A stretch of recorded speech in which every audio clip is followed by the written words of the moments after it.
This is the Rowley Board of Selectmen meeting of June 17th, 2019. I'd like to call the meeting to order, and first order of business is a Pledge of Allegiance.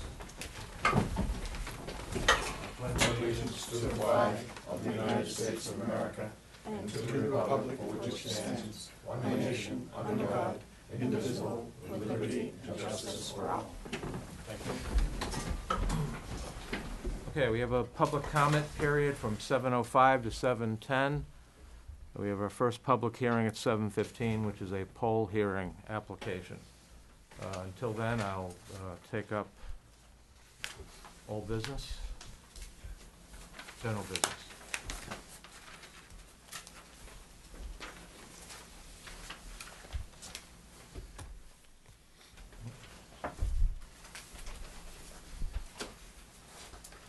General business number one, which is a letter of resignation from David Levesque from the Zoning Board of Appeals.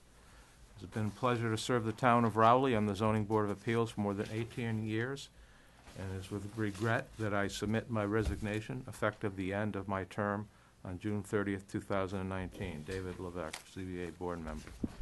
A motion to accept his resignation with regrets.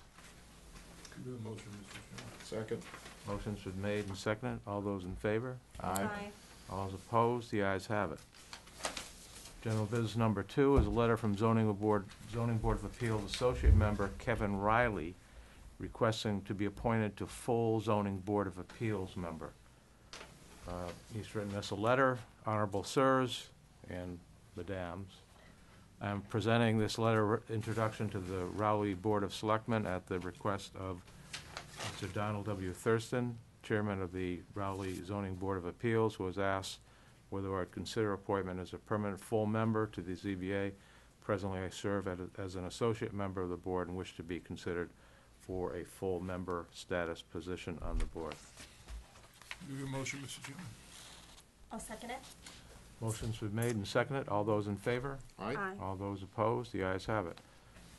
General business number three, which is a letter from N. Dano Nelson requesting to be appointed to a vacant seat on the Rowley Cultural Council. He sent us a letter greeting Board of Selectmen members. I'm interested in serving on the Rowley Cultural Council. I've been a resident of the town of Rowley since my wife and I purchased our home in 1991. We have 2 children, a son studying mechanical engineering at UMass Lowell, and a daughter returning to graduate school at Merrimack College for a Master of Education in pre-K through grade 2. I'm an engineer involved in the design and manufacturing processes in the defense industry. I'm a strong supporter of educational experiences through many venues such topic speakers, informational sessions, and traditional and non-traditional classroom settings or opportunities to view or to participate in the arts. It is these events that expand the mind, discover new passions, and foster memorable experience with family and friends. The RCC provides support financially with grant monies awarded by the state of Massachusetts to qualifying organization individuals to bring these events to Rowley residents. It is critical to realize the use of these resources made for our residents' use and enjoyment. The RCC is an organization needed for the benefit of our community. I am happy, willing to offer my support for its continued success. So we want to make a motion to approve Mr. Nelson. I'll give you the motion, Mr. Chairman. Second. All those motions are made and second. All those in favor? Aye. Aye. All those opposed? The ayes have it. General business number 3 is a request from the Board of Water Commissioners to appoint Keith Mcdonald to the position of Water Department Distribution Utility Maintenance Laborer 2. The Board of Water Commissioners has recommended that the Board of Selectmen appoint Keith McDonald to the position of Water Department Distribution Utility Maintenance Laborer 2. Keith has confirmed that he can start working on Tuesday, July 2nd. Keith's brother, Ryan McDonald, is currently employed by the town and the Water Department as a Water Department Distribution Utility Maintenance Laborer 1. The Personnel Department recommends that the State Ethics Commission is called regarding the situation of having 2 brothers working side by side at the Water Department to make sure that no disclosures need to be filed. We kindly request that the board's vote to appoint Keith Mcdonald to the position of Water Department Utility Maintenance Laborer 2, effective July 2, 2019, includes a provision to call the State Ethics Commission. Can I have a motion to approve the appointment on the condition that he consults with the State Ethics Commission? I'll make a motion. Second. Motion's been made and seconded. All those in favor? Aye. Aye. All those opposed? The ayes have it. General business number 5 is a vote to accept the donation from Frank Iovanella of Car Lines. When Frank Iovanella applied to increase the car limit on his Class 2 license at 185 Newburyport Turnpike, he included a check for the application fee of $200. The board has not charged applicants for modifications of their licenses in the past. When Amy contacted Mr. Iovanella to notify him that his check would be returned to the town, he said he would like to donate the money to the general fund. I think that we should return the check to Mr. Iovanella. That's just my opinion. What is the board's pleasure? Yeah, I think just to keep things Yeah, on the even, level. I think Yeah. we're better off I agree. return the check. I mean, if he wants to do something separate to donate to the town or Right. something, but this Yeah. is Right. too muddy. Right. No, you don't want to. I'll give you a motion to return the check to Mr. Ivanello, say thank you, but Right. I'll second that. Okay, motion's been made and seconded. All those in favor? Aye. Aye. All those opposed? The ayes have it. General business number 6 is a request from the Agricultural Commission for the following: to use the town common on Sunday mornings from 8 a.m. to 1 p.m. from July 7th, 2019 through October 27th, 2019 for a farmer's market, to hold the annual tractor show with a band on Sunday, September 15 from 10 a.m. to 1 p.m. and to request to hang farmer's market banner on the town common backstop.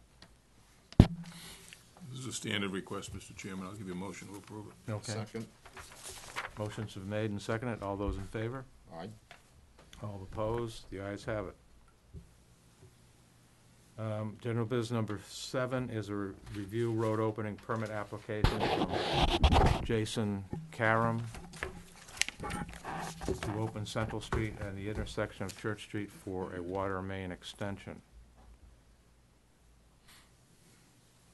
And related to that is old business number 8, to review the road opening permit application from National Grid to open 166 Hillside for a new gas service. Road opening permits were signed off by staff for the locations listed above. Anyone have any questions?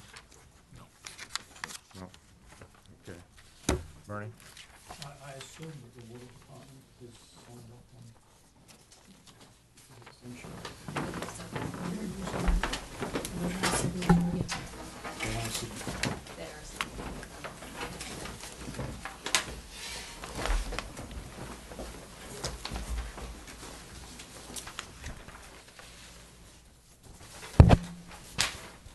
Okay, old business number 9, accept donation from Ipswich VFW, a 5-foot by 9-foot American flag, a request from Dan LaRochelle of the Rowley Veterans Association to install this flag on the town common. That's me. Thank you. Can I explain a little bit about that? Yep. This is, the Ipswich VFW has a year-long drop-off point for damaged or old flags. And then once a year, we destroy the flag, we get rid of the flags. And this happened last week. We were in the process of getting rid of these flags, and we came across some flags that were in really good shape, really nice flags. And so I have this one flag. It's a 5 by 9 flag, and it's a beautiful flag in really good shape. If you want to look at it yourselves, you can. And when I saw this flag, first thing I thought of was the Rowley Common right there by the backstop. That has a really high flagpole, but a small flag. And that's the first place I thought that this flag should go. So I bring it to you guys, and it's up to you whether or not you want me to put it up there. I think the flag up there now, we looked at, there's a new flag behind the desk, is 4x6. This is 5x9. So if you want, I will, install it myself. If you want, I'll put it up there for a week or so. If you want, trial basis or however you want to do it. If you want, I can hand this up. You can take a look at it yourselves before you decide. Or I think we take your word for Yeah. the condition. I think the flag up there is too small. It is way too And small. this would probably be much more appropriate in terms of size. And one other request, if you do go with this flag, I'd like to maybe take either the new flag, the smaller flag, and maybe donate it to Plantation Drive. That flag is a little shabby. I just like new. I have this thing about flags. I think we're going to be replacing the flagpole up front of the town hall here, and I think that flag would probably be appropriate to put on that rather than giving it away to somebody else. Whatever you say. Okay. All right, so we have a motion to accept the flag with gratitude. Give me that motion, Mr. Chairman. I'll second it. Motion's been made and seconded. All those in favor? Aye. Aye. Aye. All those opposed? The ayes have it. Thank you very much. You don't have any problem him putting it up, right? No. You want to put it up, that'd be fine. Yeah, I'll Thank you put it very much. tomorrow. So look forward to seeing it up there. Okay, great, Thank you. thank you, I appreciate Next look it. slide. forward to seeing it. Thanks. Okay, we've got time for one or two new business before we get to the 7:15 appointment.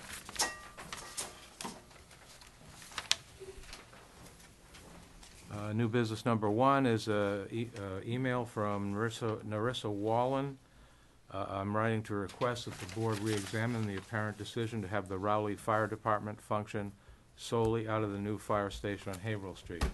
I paid careful attention during discussions regarding the potential for the new safety complex to the question about what would happen to the old fire station and how the easterly side of Rowley, where I live, would be covered. It was repeatedly said that there would be coverage on the east side, and even several times that maybe an ambulance service would come in and take over some of the Hammond Street Fire Station bays that would be vacant. The one reference I could quickly find on video was made from the May 2nd, 2016 annual town meeting. In the discussion leading up to the vote on the new building, Selectman Peterson said, "Our intent is to definitely leave a fire engine, a pumper truck in the downtown area, so that area is covered. My kids often play at Eris Park behind the new safety complex, and it usually takes me 10 to 15 minutes to drive there. While I'm concerned about my neighborhood, I'm also concerned about our town buildings. I live 0.6 miles from Pine Grove School and 1 mile from the Town Hall Annex, where the Council on Aging is located. In those two buildings combined, I would estimate that we have over 550 people on an average weekday for roughly 8 months a year. Having a close fire presence to that volume of our most vulnerable residents is, in my opinion, the responsible thing to do." Mr. Chairman? Yep. This has been going around. I know in April 25th, 2016 meeting, which we held upstairs to go over the warrant, and I'll quote it here. Sharon Emery said, quote, "Sharon Emery said there was an impression that there will be a fire truck kept downtown. Peterson said the goal is to keep one truck downtown, and hopefully the town can lease one bay of the existing fire station for less than the current $9,000 annual cost." And I just want to follow up with that. I know I was a strong proponent of the new fire station. I think we're all thrilled that it's up there. And we did talk about our intent or a goal or whatever was to try and keep an engine downtown if we could. Mm-hmm. However, when I know you and Selectman Snow went over and approached the fire association, they wanted to, I guess, give us the building at that time. And we basically said, well, we don't really have a need for the building. We don't want to take it over. It's an old building. It's going to require a lot of work. It probably cost us several $100,000, as much as $1 million, to renovate it for office space, since it's basically a garage. And for the last 10 years, we've been renting it for $9,000 a year. and paying all the utility bills, all the insurance bills, et cetera, et cetera. Sometime after that, recently, the fire station went up for sale, and in the newspaper it listed the sale price as $499,900, which was a surprise. I don't think we'd been told that they were going to be selling it, but that neither here nor there. Apparently, at the planning board meeting last week, someone plans on going in there. I don't know. Apparently, the building is being bought by a garage or a BMW dealer of some sort. So the building's being sold, and that leaves us no place to put a fire engine. We don't have any other facilities where we can park a fire engine inside.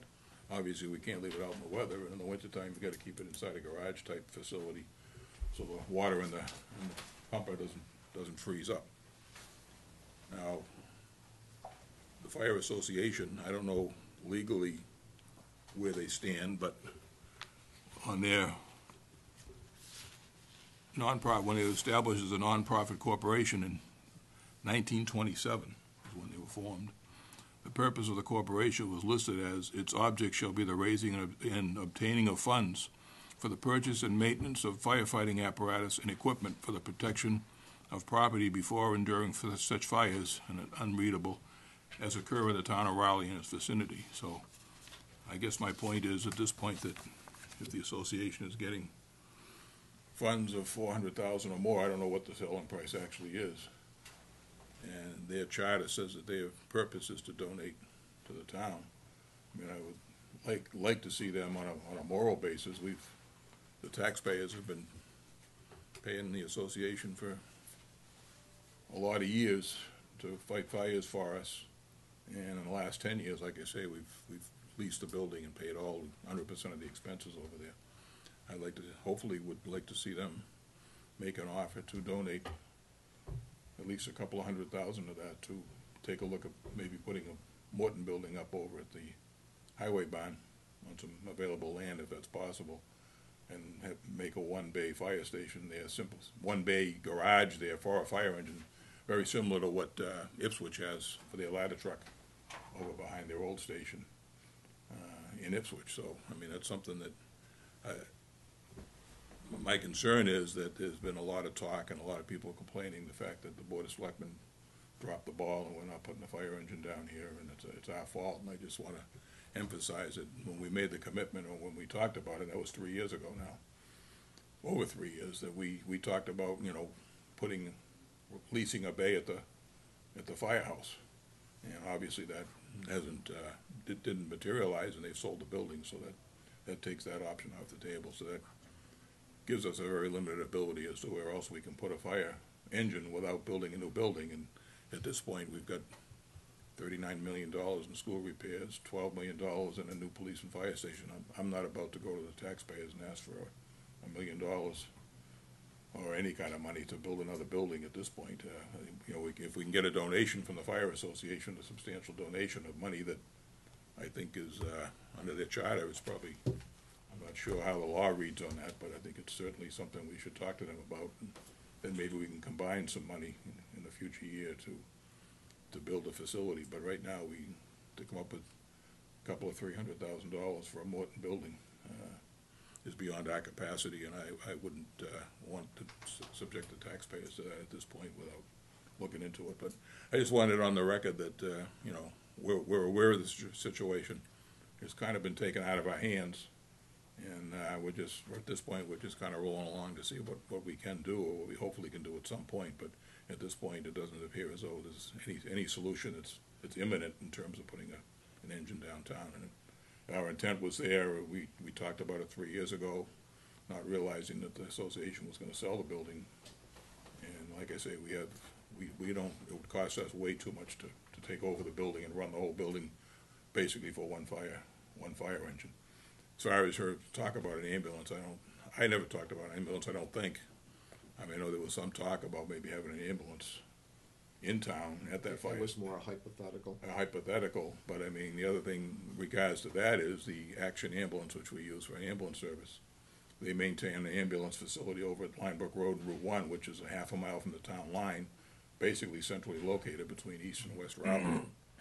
And, if they're interested, they could have worked out a deal with the association. It wouldn't have involved us anyway to lease that building. So it's a situation that, at this point, we're kind of stuck between a rock and a hard place, but I just wanted the public to be aware of what our feelings are, and if people have anything to say, add to what I'm saying. But I'm quoted in the minute meetings and in the letter, so I just wanted to make it clear what my position is and what I think the board's position is in regards to this whole situation. And we regret that that's the way it's going, but it's kind of out of our control.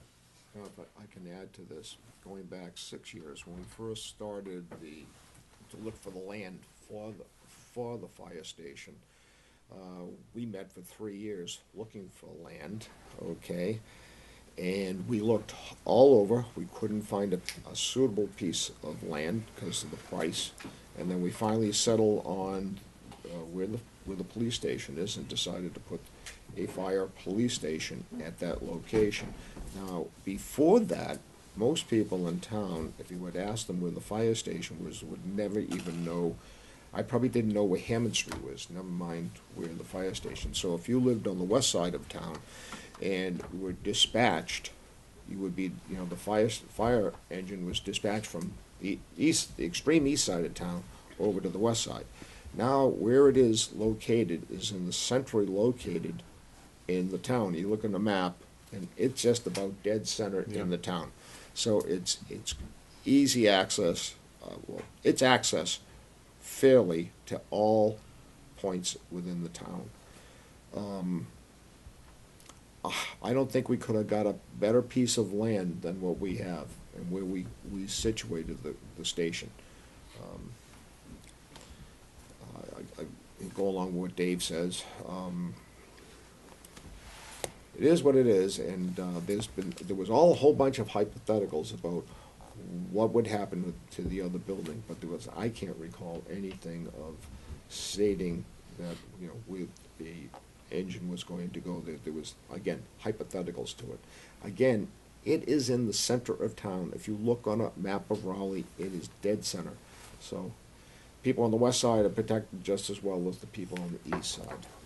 And the other thing, just to follow up on that quickly, is we're hiring, in the process of final hiring of 2 additional firefighters, which will extend the Monday through Friday station coverage from 6 in the morning, the presentation the chief made, 6 in the morning till 8 at night, which covers the 2 rush hours. And we understand the problem is that a lot of the call firefighters live on this side of town. They have to get over there and come back, and with the traffic light, it can be a problem. Well, I was hoping with the station placed in the center of town, that would get some applicants maybe from the west side. Seeing, I mean, there was probably some feeling about, traveling over here, Yeah. even though it's an extra mile or 2, okay, to come over here. This kind of makes it, you're centrally located. Now, hopefully, some young people, watching tonight maybe, or their grandparents maybe suggest to them, it's an honorable service being the fire service, And the other thing, which we did tell in my discussions with the chief, going through the building construction process and also with the hiring of the new firemen, that I asked him to kind of keep track of how things go when they moved over there, and if he runs into some serious problems, then by all means let us know. It's how the manpower is used over there, et cetera, is a fluid situation. It's new for all of us, and we'll see how it goes, and if we run into some serious problems. I think there's a misconception that having a truck downtown during the day is going to increase the response times to the school and the town buildings, but if there's one fire truck down there and the people working are working out of the new fire station, that's where people are going to come from, the people that are in the new fire station. So they're probably going to get there faster than anybody at their house that's driving to this fire station, getting on a truck, going to the school. I mean, the new fire station's manned during the day, during, the times that she's concerned about. And that's when having a truck there, might sound like a good idea, but if there isn't firefighters in the station to get on the truck, then it's not really going to increase the response time. And I think it is centrally located. I think it's... Now Again, it's by that was Clark one of the School. Before criteria. Clark School was so far, you know, it's kind of, The other thing is, and, you know, the majority of calls are ambulance or medical calls, some serious, some not so serious. Yeah. And I know I live over on the west side of town, right. and after hours, when a call comes in down my street and we have some elderly that, Yeah. cruiser gets there first, the ambulance gets there second, and 20 minutes later, the fire engine comes. I think Right. if anything, So unless it's a real serious situation, the fire department and the ambulance call acts as a backup. Now, obviously, if you get a serious motor vehicle accident or something like that, it may be a little bit different. But the first responder there is generally a cruiser. And the ambulance, because it is located at Linebrook Road and Route 1, Yeah. normally gets there not too long after and I watch them go by my house, so I'm Yeah. you know, and then the fire department comes at a later point. Even during the daytime, when the firehouse down here was manned, most of the time, the ambulance would get there first. So, I mean, it's a problem, and I understand people's feelings, but, you know. Well, we're very constrained in what we can do. I Yeah. mean, the building's not available to us. No. The old fire station is not. It's under, I gather it's under a purchase and sale agreement or an offer to purchase or something like that. And, you know, they've decided they want to go ahead and sell it, and, you know, Yeah. so renting a bay in that building or purchase it or taking control of that building is not an option. It doesn't seem like, and I agree with you, Dave, that the town would not look too kindly on a request for a new building for $1 million or whatever. I mean, it's just not going to happen. And the only thing that could happen is a Morton building at the Possibly at the highway, but. And we yeah, still the have highway to- barn. I mean, we have a that's- year to look at the Yeah. station about what the utility cost is going to be. We don't know that yet. Right. You know, that, I mean, we're gonna be looking a year from now, what did it cost us to heat this building, to put the lights and everything else? But that's still, I guess hypothetical, you could say. We'll have to find out, but this board has addressed safety concerns in the town. We've come forward, always about the engines, we make sure that the engines are updated. We don't try not to go any more than 10 years. When it came to the ladder truck, we put our full support in to get a new ladder truck, and we did. We had to get specially knock down a wall and everything else. And that ladder truck is a specially built ladder truck for the station. Now that we have a new station, things have changed, but still. And we've looked forward into having a new engine. So we've done due diligence here Yeah. when it comes to fire safety for the Right. town. Bernie? I'm just putting an idea on the table, I'm not recommending, I'm not suggesting. Does the Didex building have bays that could? Yes, it does, and that's an option to consider if they, you know, we're no longer talking with them about the transfer of the building. I mean, that could come up in the future again, and, you know, if it does, we'll consider that. But I would echo Dina's point, I mean, having a truck there without people is not, Yeah, doesn't really make an awful lot of sense. no, it doesn't. Okay. Okay. Huh? Yeah, yeah. Okay, yeah, we're late for the 7:15 poll hearing. This is we received a petition from the Rowley Municipal Lighting Plant to locate a new pole at 139 Weathersfield Street. I'll read the legal notice of the hearing. Notice is hereby given that the Rowley Board of Selectmen will hold a public hearing on application by the Rowley Municipal Light Plant and Verizon to locate poles, wires, cables, and fixtures, including the necessary anchors, guys, and other such sustaining and protecting fixtures to be owned and used in common by petitioners along and across the following public way or ways: Weathersfield Street, new pole number 33S. Also for permission to lay and maintain underground laterals, cables, and wires in the above or intersection public ways for the purpose of making a connection with such poles and buildings as each of said petitioners may desire for distributing purposes. Plans marked for Rowley Municipal Lighting Plant and Verizon, number 2019-2, dated May 22, 2019, are on file in the office of the Board of Selectmen.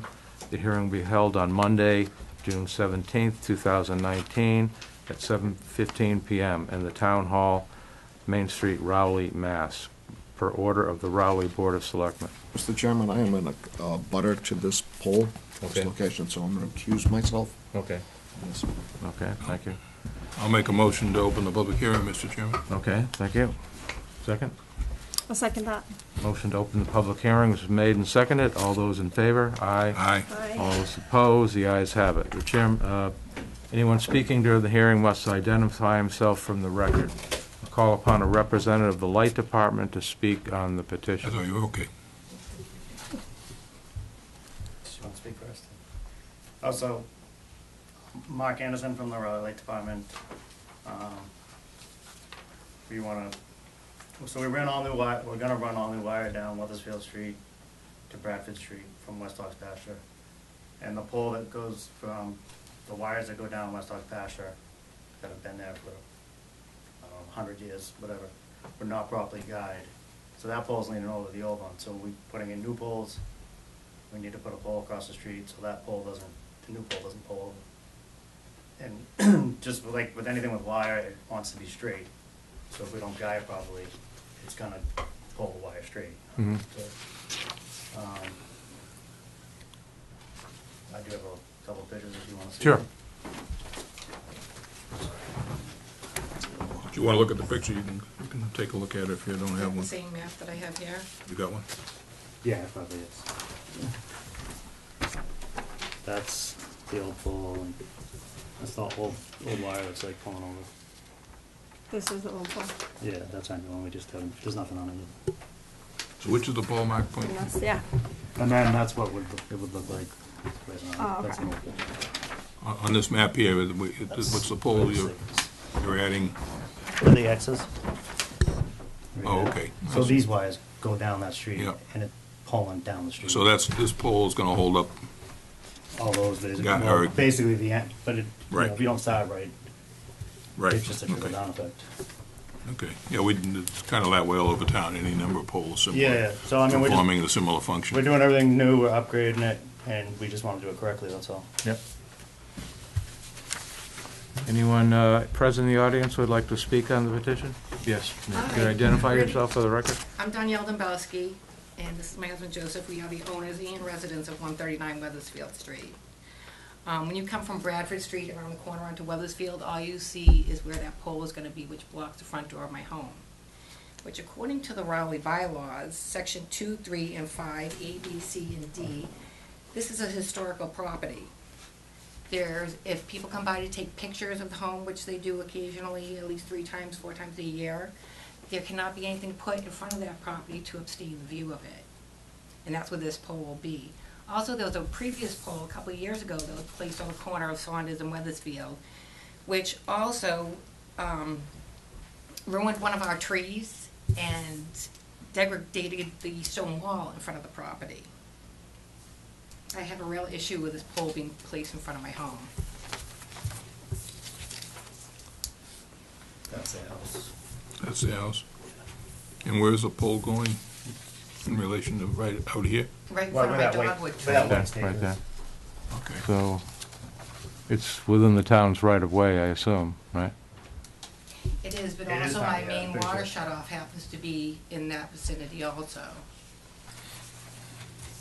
It is, I mean, by the highway surveyor and by that town. When they put the pole in on the corner of Saunders Lane, that's a new pole, and now they're putting, if they put a new one on the corner of West Oxford, I don't see why a cable, which is what's there now, there's a cable from the old pole connecting over to that one, which I don't see why there has to be a third pole put in the middle there. It's just the angle. I mean, you would, the weight on those poles, you wouldn't, and the tension is just so great that Well, like I if said, it's off angle, The cable's been there for years. I know, you can see. Pulling it. the other pole up. West Ox Pasture, the wire is really low because it's just pulling down the street. I mean, Maybe they need another pole on West Ox well, Pasture. they're every 125 feet, that's just average pull on, which is actually less, it's usually like 150. Yeah, and it's only about 125 feet from that pole To the other. over to the other. I know, but that other pole's just not at the right angle, like, it's just not pulling it back in a straight line.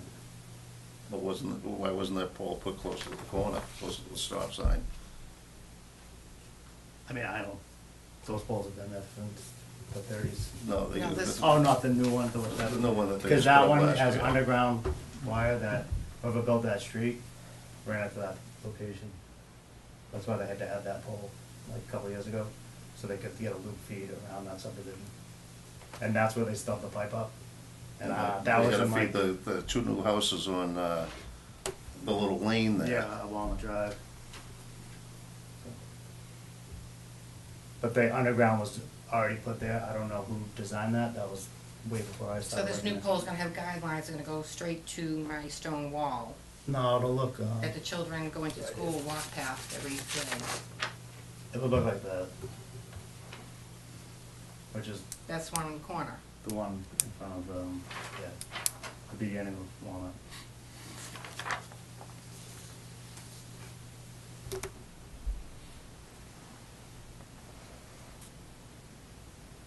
Yeah, but I understand your concerns. I'm not sure what alternative is to keep, if we don't put a guide wire on there, the poles are gonna bend over. Well, like I said, Time. there's a guideline there now that connects that pole from West Oxford over To to, Walnut. Saunders Lane.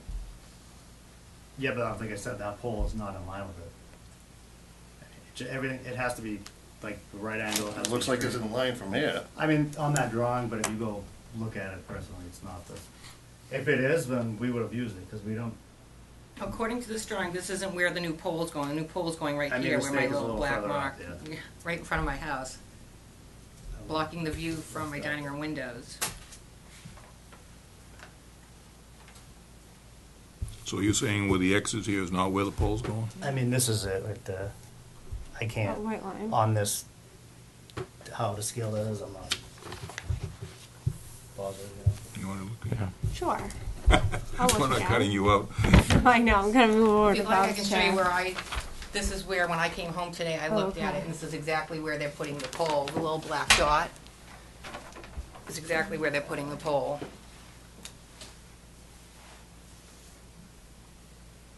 Okay, so the pole's basically going right next to the street, right? Yeah. Now, how does your house get power, underground, or is it It comes in from that pole at West Oxford. from the pole over on West Ox? Right across our driveway. Actually, it doesn't come across the street, Oh. it comes to the corner of the house.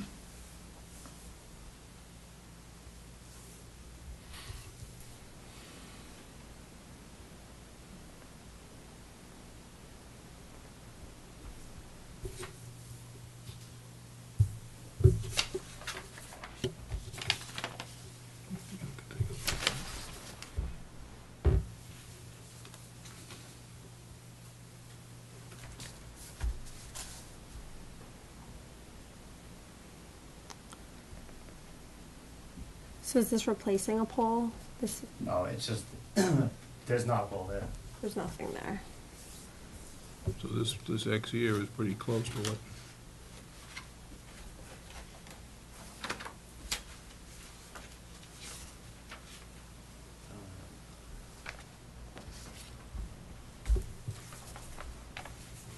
See that, Dina? Yep. This is a over 300-year-old home. You actually have a picture of it here in Town Hall. No, we understand the problem. I'm not sure how we can get around the fact that we need guide wires for the poles. Well, that pole will only be about 20 feet from the new pole they just put in. Yeah, but the And point, then it's probably less than 100 feet from that pole to where it connects now. And right now, they have a cable running, it's been there, running right across over to the new pole.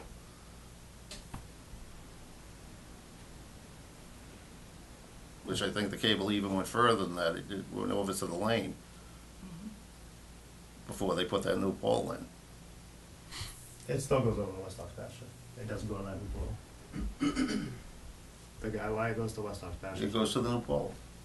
Not the new one on the Chandler's Lane. Yes, It still goes, I'm pretty sure it's. there's a cable that runs across. There's cables, but I think it's a different guy wire holding that one. We didn't run a new one yet. It's not a new one, but For that it's, pole. it's connected into that pole.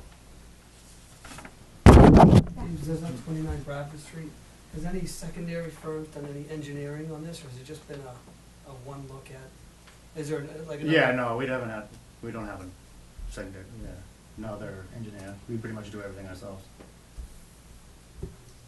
I mean, the only other option is if you do a push brace pole. A what? Push brace, which means you put a pole on the backside and go down at a different angle. It's like at the corner of Weathersfield and Route 1. you Yeah, got one of exactly. those, which is even more Which is, more obtrusive as far as. that front yard of that other house.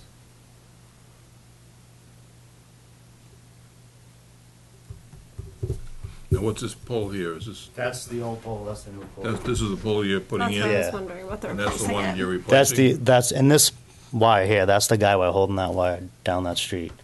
And that goes over towards West, Walnut Drive. But you can see these wires are, you probably can't tell, but if you can, those are all pulling down the bode, because that pole is pulling over. Well, this one here, it looks like it's, Pulling over too. they're all pulling over. Is that because There's the all the truck went weight- down there last year and pulled down the wires? Well, they pulled the wire on the main street. Yeah, it was stuff faster. Does it have to go there, Mark, or can it be moved a little closer, a little less obtrusively to the front of the, I mean, I don't see how we're gonna get around not putting a, Yeah. A pole with a I guide mean, we wire can there. Look at it. And I'll go out tomorrow and look and. Can you maybe take a- If we can go to this pole here like they're saying. can you maybe take a look, and get Yeah. together with these residents and see if there's something that's a little more acceptable to Yeah, everybody? I'll see if we can just go to that pole that's already existing and if it works out. And we'll just then- continue the hearing until next meeting. Yeah, that's fine with me. We're just trying I to mean, we keep, don't wanna- we're trying to keep everybody happy, and obviously somebody's not gonna be real happy, but Yeah, we do need to we'll, protect the poles, and it does no good to put a pole up and then 4 years down the road have to replace it because it's bent over. So, Okay, so we're gonna continue the hearing? is that all right with you? Is that satisfactory? They'll get a hold of you people and see if you can work out a deal that is satisfactory to both parties. And Thank you. okay, no, thank you for Okay. coming in. I appreciate that. We need a, If we leave now, Dave. No, you're all. We're not going to do anything behind your back. I gotta Believe go to me. work at 2. Oh yeah, no, go ahead. You're No, off the hook. no, by all Have a means. nice night. Thank you for coming in, and hopefully we can work out a solution. okay, do we need a, Yeah, I'll give you a motion, Mr. Chairman. I'll We need to second. continue the hearing. we wanna hear it, continue it to a firm date, like our next meeting? Yeah, our next meeting is. Okay. We got a time, Debbie, by chance? Do you know? What now we say, 7, Hold on one second. We'll give you time. yeah, I would say 7:45. Okay, it'll be Okay. 7:45 in 2 weeks, July which 1st. would be what, July 1st. Okay, motion, If there's any change, we'll let you know. Great, thank you. All right, thank you for coming in. motion's been made and seconded, all those in favor? Aye. Aye, the ayes have it. Just down there. Thank you, Mike. All right, thank Thanks you. for Thank coming you, in. Mark. Okay, 7:30, appointment with YMCA Director Chris Bevilacqua to provide an update on the YMCA Rowley campus programs. Should we tell Bob to come back? Yeah, Bob. Oh, yeah. He's gone to sleep. Oh, crap. We're all set, Bob. Wake up. Sequestered back there. Well, good evening. Good evening. Good evening. How are you? Come on up front. Oh, okay. You want me in front of the microphone? Sure. Okay. Holy moly. Good evening, Selectmen. Thank you for having me. Thank you for Um, coming in. So we are off and running with our, I think we are into our 4th year now, out at the Rowley campus. What once was the Girl Scout camp, we have now dubbed it Cedar Mill. So I just wanted to give you an update on what's been happening over the past year since I came last year, and just let you know where we're at. So I provided a PowerPoint with you to you, just with some updates. So if you turn to the first page, there's some impact and outcomes from the operations around the summer camp program. So last year for 2018, we were able to provide over 100 children from Rowley with a camp experience. So we had about over 100 kids from Rowley out at camp. Mine was one of them. Yes. How did they enjoy it? She did. All yes. right, good. Today was day one of camp, so we were off and running again this year. Total summer camp participation for 2018 across the variety of communities that we serve. We had about 800 children with an average daily attendance of about 200 campers. So that's held since we've opened. You tend to see a bell curve. We'll start with about 150 a day at the start of summer. Bell curves up to about 250 middle of summer, and then bell curves back down. But it's been great. Everyone's been enjoying it. Daily activities, what you would expect from a day camp: field games, arts and crafts. Team building, swimming, sports. Sustainable gardening is one thing that we introduced this year. Thanks to a grant from a local business, we're actually able to bring in a lot of STEM and STEAM education. So we have the Ipswich Watershed is sending over staff to do ecology programs with the campers down by the creek that runs behind it. In addition, we have Change is Simple from Beverly coming out to do experiments with them around building solar ovens and sustainability around those kinds of things. So really just trying to enhance the STEM and STEAM piece of what we've been doing out there. We'll provided about 55 weeks of camp scholarships in 2018 to Rowley families. So that will increase this year. I'll talk about it a little bit more when we get further into the presentation. But we've been working with the public schools in Rowley to identify families that are on free and reduced lunch and give them an automatic 50% off camp so that they can have access.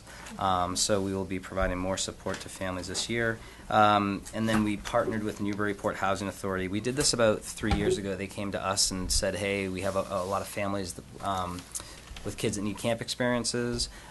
We'd like to write a grant to scholarship half of them. And we said we would scholarship the other half and provide transportation. And thanks to a generous donor, we've been able to do that. So we'll probably have probably 20 residents, maybe more. Right now we're at about 20 for this summer. Come down and take advantage of that. It'll be about 6 weeks of camp for the residents up there. So I'm also reaching out to Rowley Affordable Housing to see what families there could benefit from this as well.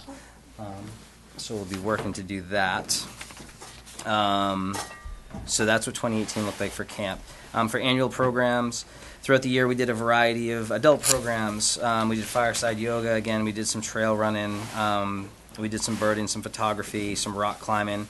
These things met with mixed success depending on what they were.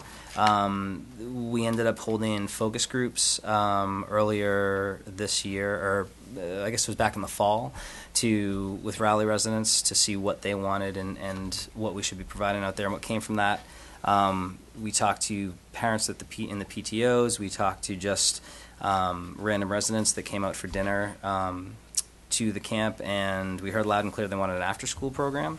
So we're going to be offering that starting in the fall. There'll be an after-school program licensed by EEC on the camp. A lot of obviously outdoor activities involved, including the ropes courses and those kinds of things. Transportation will be provided from Pine Grove Elementary to the camp for any kids that want to attend. We'll also open it up to Ipswich residents as well if they'd like to attend. So we'll be, hopefully that will go off. We have about 11 people interested so far, and we think as summer camp rolls through, we'll get a lot more. We provided classes to youth and teens in the community, including archery, running clubs, challenge courses. Teens are a population that we continue to work on. We've got a couple of focus groups made up of board members that are really trying to identify what the needs are. That's involved having focus groups full of teens come from the schools. So we're starting to build some programs as a result of those. Number of family opportunities in Rowley for Rowley residents. Again, nature walks, the free pool access, as you know, during the summer, overnight camping. Those are all things that took off again to varying degrees. We had a few campouts. Some families came out. It's getting the word out in Rowley has always been hard for us. We've tried different avenues, the library, the the Bad light. for everything. So, the PTOs though have been very, very supportive as we moved along out there. So I'm hoping to get a little more traction through them. As far as community outreach programs, we've really been looking at leveraging our presence out there to, reach out in the Raleigh community and provide support. So we will again this summer. We've done it. This will be our third summer doing it. Work with the local church to provide free meals every Wednesday night for anyone in the community that wants a meal. Last year we averaged about 60 people every Wednesday night coming down for free food. Yep, free meals, and it was great. so nice. Families. We'd leave the pool open. We'd have it staffed. So we'd bring families. We'd see seniors. It was a good cross section of folks. So That's we're awesome. excited to continue that. In spring of 2019, so this year, we partnered with the Raleigh Open Space Committee to provide an Earth Day celebration out there for residents. So there were some guided trail walks. We provided some activities on the ropes courses. It was nice to see just families from Raleigh out there. Spring of 2019, we worked local Girl Scouts and Boy Scouts. We've had overnights for both troops so far this spring. Hoping to do more of that in the fall. Over 30 kids from each came out. We've partnered with the Council on Aging in town to provide a program called, and again, this doesn't happen at the camp, but this is as a result of the presence in town. We've been able to create this program. It's called Enhanced Fitness. It's an exercise program. It's offered off-site. I believe they run it at one of the local churches. Congregational, my Yep. wife goes to the Congregational Yep. Church, just as a compliment. Yep. It's a good program, and it attracts, it's been going for over a year now. Yep. And Yep. they still get 20, Yeah. 20, give or take, depending on the weather, and they do it Monday, Wednesday, and Friday morning, Yes, three they do. days a week. It's Yeah. That's quite a awesome. program, and the people that are in the program Yeah. really like it. They seem to be And enjoying to it. compliment whoever you hired to do the program, Yeah. they absolutely adore her. Thank you. I will let her know. Keep I will her in pass the it. program I to be will- I will successful. keep her- I So will it's just keep one of her. those things that really has worked out I very will, well. I will keep her, and we just got funding to continue that program, so we'll continue good. that for Excellent. the following year. And then for 2019, this summer, like I said, we partnered with Pine Grove Elementary to identify families in need to make sure that we're meeting the need as far as camp scholarships to make sure all kids have something to do. As far as capital improvements, so to date we've invested roughly $75,000 into the property. Improvements done between 2015 and 2018 include replacing pool filtration systems, repairs to chimneys, partial renovation of the Vicor building, which is the first building when you come in at the bottom, adding new challenge course elements and a new boiler and floor in lodges. Repairs in 2018, this past year, we completed the Vicor renovation, including new stairs and handrails and a handicap parking spot. I'm pretty sure we're done with that building, as well as the addition of another ropes course element, and then painting of the lodges. So if you pull in, you'll see we painted the exterior of the bottom lodge, Rocky Knoll Lodge. We're working our way down to Brookside right now. So that's worked out. Scheduled improvements for 2019. In 2020, we're looking at the pool deck and fence repair. So we drained the pool this spring, scrubbed it down, cleaned it, made sure we did whatever work needed to be done on the filter system to make sure that we didn't have any issues like we had last summer with the clouding in the pool. And then when we were doing that, we were looking at the deck and the fence because those are the next two pieces out there that need some help. So we're scheduling to have those done next year. So and then a new boiler in the Vicor building. And the new roof on Brookside. So roughly around another $40,000 in the upcoming year. There's some pictures there of just some things that have happened, events over the years out at camp since we've been there. It's been great. Groups ranging from veteran to foreign wars coming out there to do family days to just schools bringing groups out to do team building activities, and then just some summer camp pictures. So as we move forward, some planned growth that we have, continue to provide camp experiences for even more Raleigh youth by partnering with the Ipswich Watershed New England Biolabs to add STEM-based science and ecology activities to curb summer learning loss, something we talked about earlier. We've also partnered with the Ipswich school system, and we're looking hopefully next summer to partner with Raleigh Elementary to provide a free summer literacy program for rising second and third graders struggling with literacy. We have a donor in the community that's pretty excited about doing that thing, or about running a program like that. We've already done it in Essex. We've launched it in Ipswich, and Raleigh's been the next step that we're trying to reach out and understand the need so that we can help support that. Collaborating with schools to provide the daily after-school program, like I talked about, that will be happening this fall. This summer, offering more summer pool programming. So The pool opened to residents today. Times that it's open, Monday through Friday, 3 to 6 p.m., and then Saturday and Sunday, 10 to 6. Again, it's free to Raleigh residents. In addition to that, we added swim lessons as well. We're going to be offering swim lessons to the community. So Wednesdays from 4 to 5:45, Thursdays from 8:45 to 9:30, and Sundays from 11 to 11:45 a.m. So folks will be able to sign up for swim lessons as well. Expand year-round offerings to include more winter family activities and expand fitness offerings, chronic disease prevention programs, and teen. So again, just taking the feedback from some of these focus groups that we collected and trying to create a off-season schedule that really meets the needs of the community. So planning to offer, again, some more fitness offerings and just youth activities. And then finally, just continue to collaborate with organizations in the community. I mean, again, I've said thank you a million times, but I'll say it again. This has been a great opportunity for us and a great way for us to get into the community and forge relationships. So we talked about working with the Council on Aging and Enhanced Fitness. This spring, we had the opportunity to provide the activities for it's the 5th to 6th grade, I guess they call it the meet and greet day at the middle school. So all the 5th graders come up.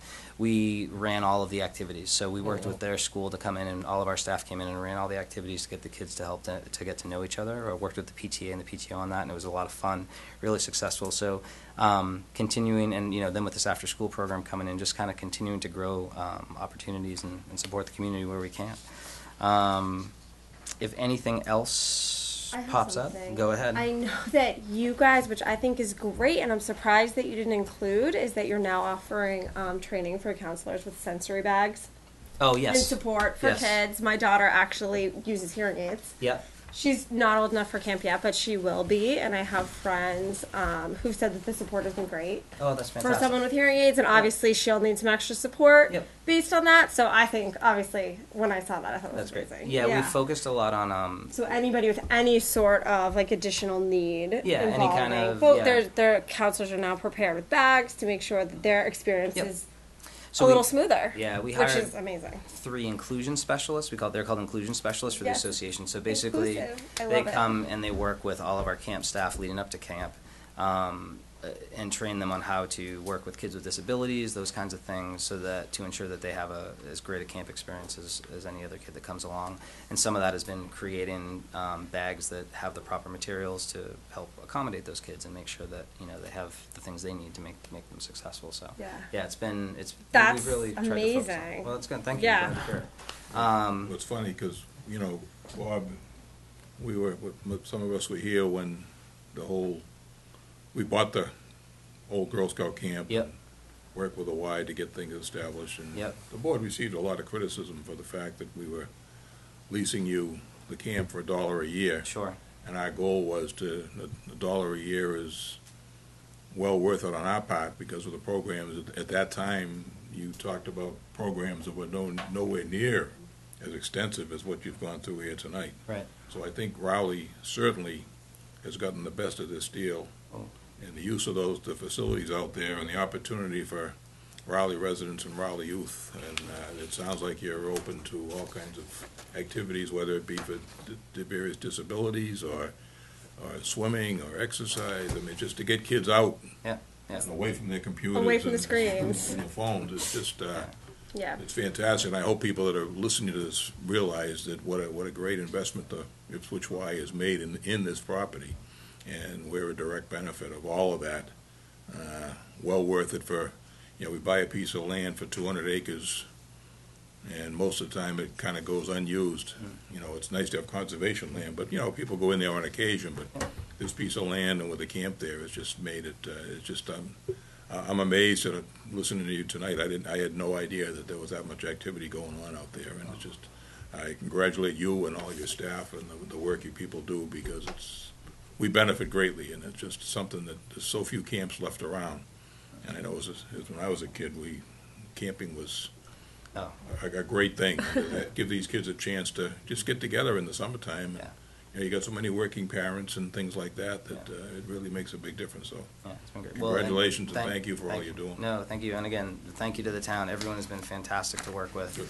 Everyone from Brent to Deb to the water department. We had a water pipe break coming up to the camp, and they were right on top of it and took care of it. So again, I can't, and the residents too. The residents have been fantastic. You know, it's, and again, I encourage anyone resident to reach out to me. A lot of times residents feel like they don't want to say something because they feel like they're complaining, but I tell everybody it's the only way I know if something's wrong or it's not working. So please, please, please feel free to reach out and let me know what we can do, and we'll work on it. And Okay? the one good thing in this town, between the water department, highway, light, police, fire, all of them, the Conservation Commission, everybody works together and helps each other out. Yeah. It's never a matter of, no, we can't do it, it's how do we do it? Right. And how can we help you? And you become part of, your group has become part of the team, and we really Thank you. appreciate what you do. Appreciate it. Anything we can do back for you, certainly let us know, because we'll do everything we can to help out. Thank you very much. I just want to say, I talk to Chris all the time. Chris sees me all the time. I love the Y, and I tell everybody, I've been a member of the Y since I was 7 years old, and I've belonged to several Ys, and I would tell you, Ipswich is great. Thank you. I can't say enough, and you can't say enough about the camp. And if anybody at home, you're wondering what to do with your child for the summer, camp is the greatest thing in the world, being a kid. And I have great memories of being, I learned how to swim. I did all kinds of activities outside during the summer, good memories. Can't say enough about the Y. Thank you. And you pick them up exhausted. That's perfect. They're exhausted. That's good. My mother was very appreciative of the wire Yeah. in the summertime. It's true. Bernie? Yes, the water department has been out a couple of times, to 2 separate weeks.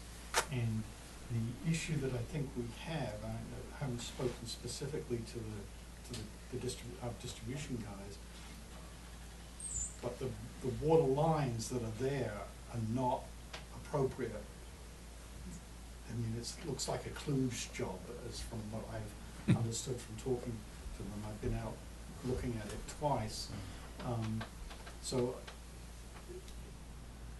I don't know who owns that water system, whether it's the town or the Y, or what the relative share is, but something more significant looks like it's going to need to be done, because going out there to do one-off repairs is problematic, particularly when we know that the system itself is subpar.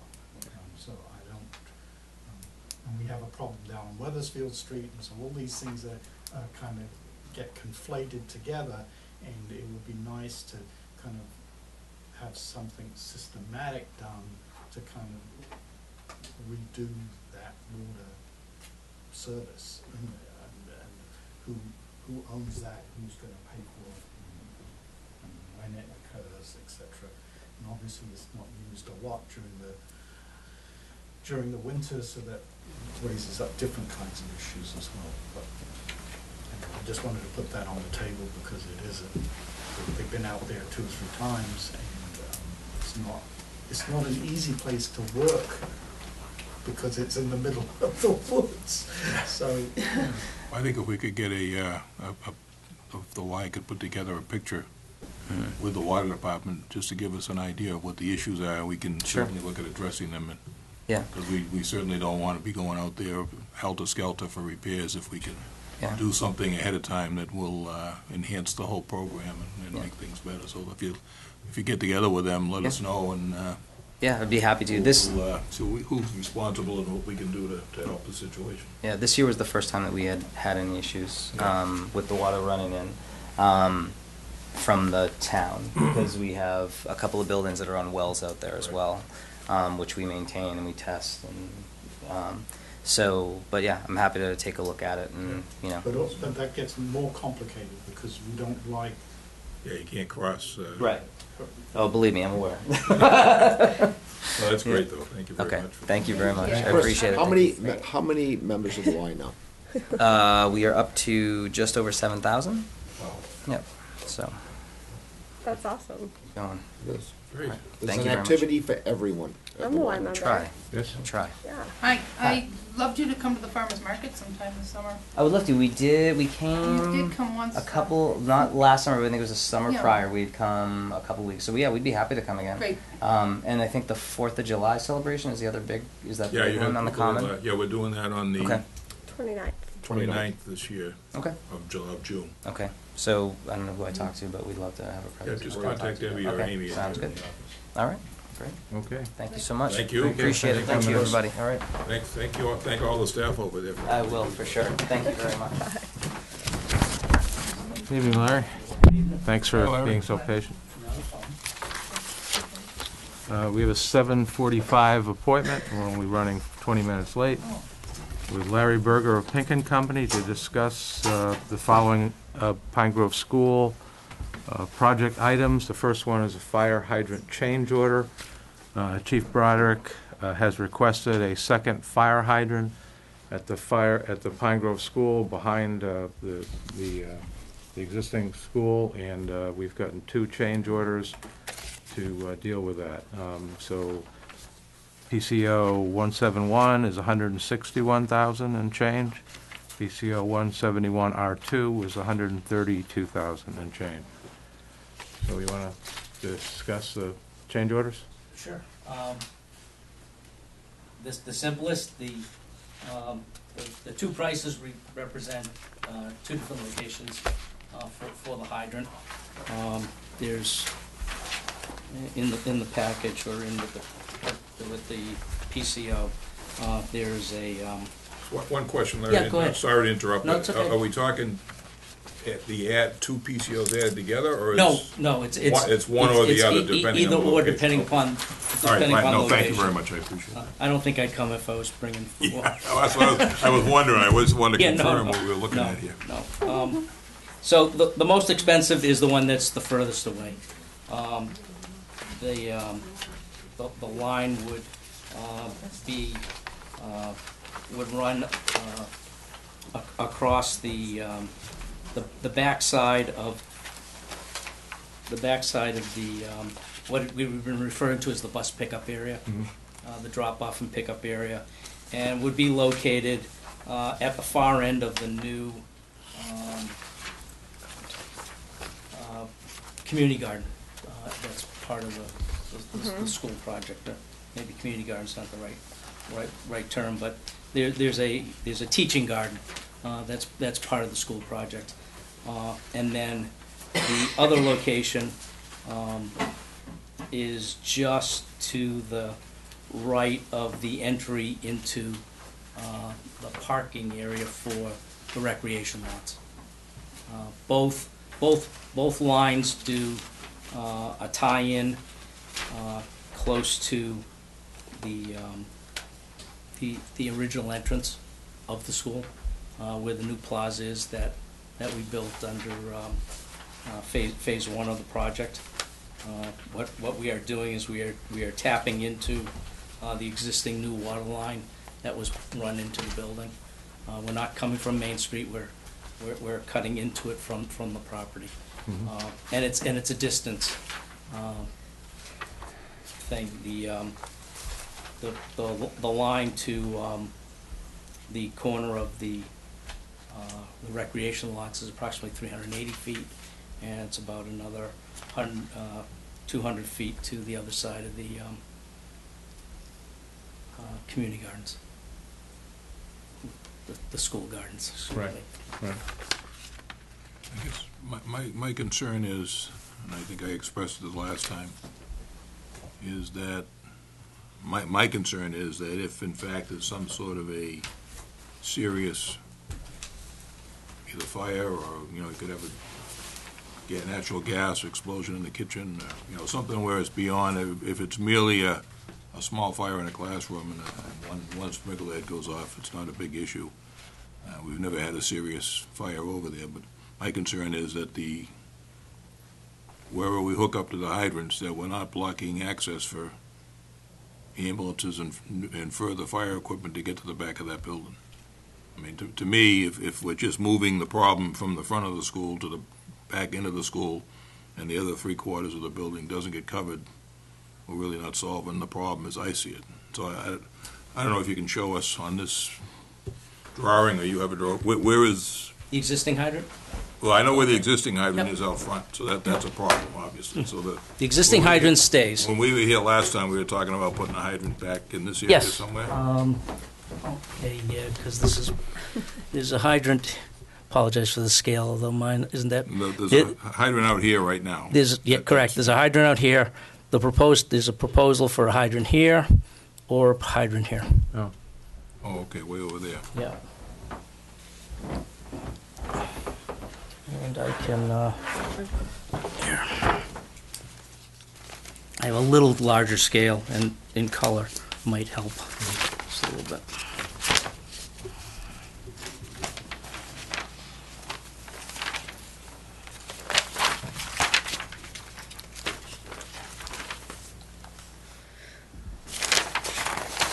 So that either location still requires a hose to run from the hydrant over to the connection in the back of the school, Chief? Is that what I'm gathering?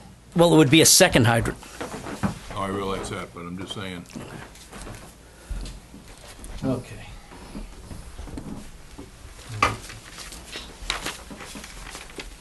This is the. Here, I'm sorry, I oriented it for me, sorry about that. Here we go.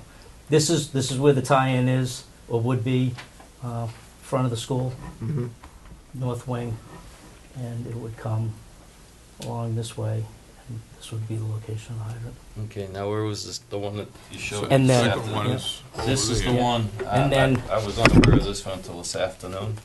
This is The by what? far the better option. Is that where the bus pickup is and drop This, off? Yes. this whole back is the bus, Right. is the bus Okay. pickup. So what would allow us to do is come in, take the hydrant, come around, and give us access to the back here as well as over to here, and be less than 200 feet, and still allow us access to the building. This one here really doesn't solve any problems because we No. go across and it blocks the road right here. So if you have a hydrant here, Chief, in other words, if, that would still give you Gives us access flexibility. around, or Yes. a lot more flexibility. Lot It more isn't perfect, but Not perfect, it's a but lot better than, we discussed putting it down here, yeah. but there's too many elbows Okay. that you're gonna be putting in there, which will add to the cost of the project. Mark was with me, we went over this afternoon, Okay. and we both felt this was a better option.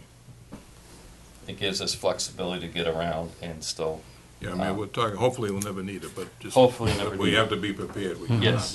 No way we can not. And that end represents PCO 171 in terms of value. Right. $161,545. Yes. And what contingency fund does that come out of? Owner's That would contingency? be out of the owner's contingency. And I sent to Debbie, and I think it's in your package, there's a summary through change order 5, and it includes what I am currently reviewing with change order 6. One of the items in change order 6 is the repairs to the floor from the auto scrubber battery failure. So while those monies are showing as being spent, they're being reimbursed. So it's an accounting as it relates to what will be a change order to the contractor, but it's not a cost to the town. It will zero out. Mr. Chairman, you have a large sheet like this in your packet. That's the summary of all the change orders. And right now, through change order 5, we have committed and spent $685,050, and with what I am reviewing in change order 6 for an additional $48,500, will bring the total expenditure to $733,637, of which the insurance claim floor repair, the value of that is $20,300. So really, the expenditure would be $713,000. And what that would leave in the owner's contingency fund is $737,000. So that's after all of these change orders it includes all of the Correct. change orders. Although it does not include, it doesn't include this one. I didn't want to add two in and confuse the situation. But So after this one, after the 161, after, if you put in 161, you would have about 560 Mhm. with phase 5. I mean, we're in 5. We've emptied out all the classrooms. Demolition has been going all day. It's going now, and and demolition will be, all the space will be cleaned out in the next 48 hours. now there was a talk, well, maybe we should save this for later, but there was talk about mold in the, They came in this morning to test that wall. yeah. The exposure is to the drywall. Right now, we think it's very isolated to the east side wall of the east wall of the east wing. We feel it came in at the univents, but we've tested a variety of locations. They took sampling swabs, and they've gone to the lab. We looked at both sides, east and west side. There is some evidence on the sill where the room air conditioners were, on top of the univents, but all that material is being removed anyway as part of the new windows being installed and the drywall being reframed around those windows. So it's accounted for. Its removal is accounted for as part of the normal course of construction. What wasn't, and what the drawings called for, was to maintain as much as possible that sheathing along that wall. And what we might end up having to do is remove the drywall. I don't have a square footage, but it could be just the entire side, just for the sake of expediency and not being left with Swiss cheese patches, which would just make it more expensive to infill to bring the wall back to the original dimension.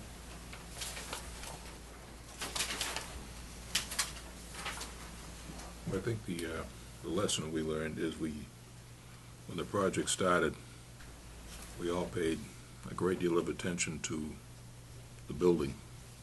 And I guess between the design changes for the entrance, and to be perfectly honest with you, I'm not real happy the way the driveway is, as far as you go up, a lot of wasted space in that driveway, requiring cars to go up and come around the curbing and things like that, snow plowing issues. I think looking back now, we in the committee and so on didn't really look close enough at the outside, because the majority of the issues seem to be outside the building, including the fire hydrants, in the driveway, parking areas, snow plowing. That's the things that we've seemed to discuss the most here. The interior part of the building sounds like it's being well built and well done, and you're always going to run into little things anyway, but it's just, I don't think we have any recourse, but I think the outside design, the parking lot areas leaves something to be desired in terms of how it's been designed and constructed and the changes we've got to make. And like I say, when I drive in there, because I go out back to the ball fields out there, which I bear some responsibility for, I just don't like the way the area going in and out of the school is there, as far as the parking lots and the driveways. And I think, being a former bus driver, I think it's going to be real tight in back there when they start piling. I think it's 9, unless it's changed, it's 9 buses. Maybe it's all going to end up fine, but it's just, it looks tight, and it looks real tight. My other question was, are we blocking off that back parking lot again this summer? Is that going to be accessible? We're going to be doing some work out in the field. We're going to, in the next couple of days, the driveway will have a fence across, a temporary fence, so the fields will not be usable. But I mean, if we need to get in there, we got a contract. Oh, if you need to get in there, you'll. In other words, the yeah, public yeah. isn't gonna be going in, but No. they'll be available for us. We're gonna be Yes. doing some work out in the back field. Yep, you'll be able to. We'll be able to get in and out. Correct. Putting that- Yeah, there might be, a few minutes where there's an Yeah, right, open no, I exit, but, understand that. but they're Like carrying. last year was blocked off completely. It was just nothing you could. Yeah, there That's were trenches throughout, because we Okay. got in the bulk of the, of the drainage. The big thing that is going to happen very quickly, is the, replacement of the septic system. And with that, there is a haul in and a haul out of close to 1,500 yards of Title V sand Okay. for the leach field. And it'll be a tie-up when we dig the trench for the water line, right? Obviously. Although included in the proposal is Yep. plates, so that whatever gets open during the day can get plated, so that there's traffic can go over it. All right. One thing I want to point out on the log that I've given, the bulk of our extra expenditures on the project have been due to unforeseen conditions. Yeah, the auditorium with the termite damage was extensive. Yeah, that was the biggest one. Yeah. That accounted for 353,000. Yeah, that's close to 50% of the. Yeah. Yeah. All right, well, Here's what it is. I don't see that we have any choice. No, I don't either. I would recommend we do PCO 171 for $161,545. That's a safety concern. Yeah, we just can't take a Very simple. chance that having anything happen there and not have access. Well, maybe I do a motion if you want to Yep. accept that. Second? I'll second. Motion's been made and seconded. All those in favor? Aye. So, is that,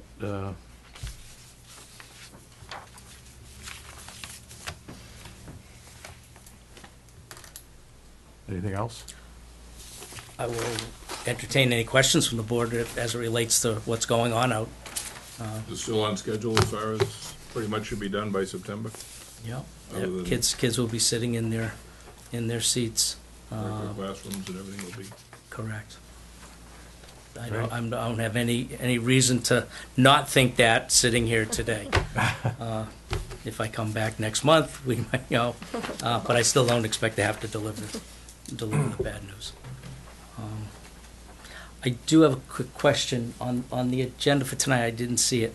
There was a letter from, or actually it's a release from the insurance company for the claim.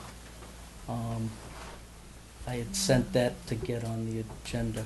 Oh, You Well, sent board that to, approved that, you sent it to Tom Mullen, right? And he- Yeah, and then- They modified it, and I Tom think- modified it, the the insurance selectmen- company they, Yeah, I did send it back to Tom Mullen and asked to make sure that everything he requested Okay. was incorporated. I hadn't heard Okay. back.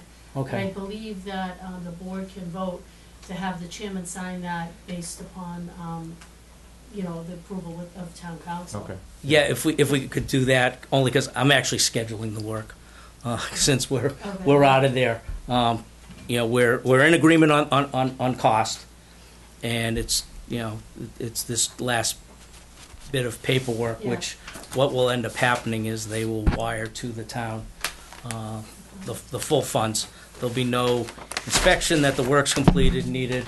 They will wire up front I'll give you a motion to it. the funds. Okay, that, once the town council approves it. Okay. Second. Motion's been made and seconded. All those in favor? Aye. Aye. Hi. The ayes have it. Thank you. Okay, You. thank you, Larry. Thank you. Have a good night. You Yeah, too. you too. Thanks, Chief. Thank you, chief. Thanks, Chief.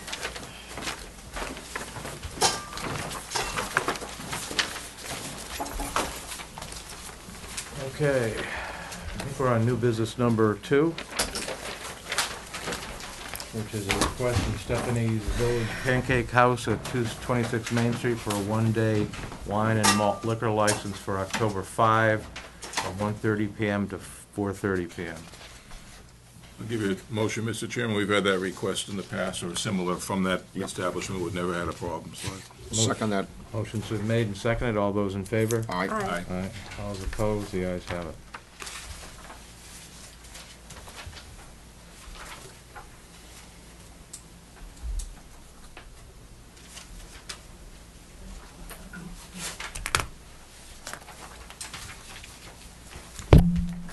New business number 3 is a request from the Agricultural Commission to place a sign along the driveway at the town's Brad Street property indicating the turnoff to the town's community garden. The Agricultural Commission would like to install a directional sign on the town's Brad Street property.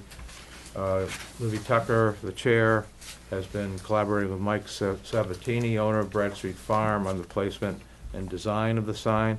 Attaches a mock-up of the proposed sign as well as an overhead view showing the sign's location. Mike Sabatini proposes to remove the sign in the winter, prevent it from accidentally being damaged by a snowplow. I have an updated version of the sign, which just came in this afternoon. It's a little smaller than the pencil kind of drawing you might have in your packet.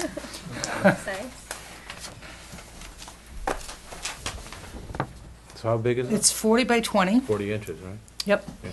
And it matches, it's kind of in keeping with his signs. Just I was the one that proposed it to him. It wasn't him, it wasn't the other way around. Right. And then I thought, we should kind of collaborate so that it's, all looks the same up there. Mm-hmm. And it looks like, we were talking about where to place it at our meeting on Thursday. And this is what he came up with. I think you have this, and there's an X that marks the spot. It's kind of hard to tell, but there's a little red X at the V, which is right here. Oh, okay. I think that's his. I was thinking here, but that's... Either way. Either way. Yeah, it looks like it should be fine. Yeah, that looks good. If you work out with him, if it's satisfactory to you, it's fine with us, I think. As long as people are going, Yeah, because he's got direct people people where they're wandering into his events and, Yeah. Right. Tough year for growing vegetables, isn't it? The ground is still cold and a lot of rot rain. is getting them. A lot of I rain. can't get my flowers. I don't know. I don't garden, so I don't go up there. There's a lot of rain.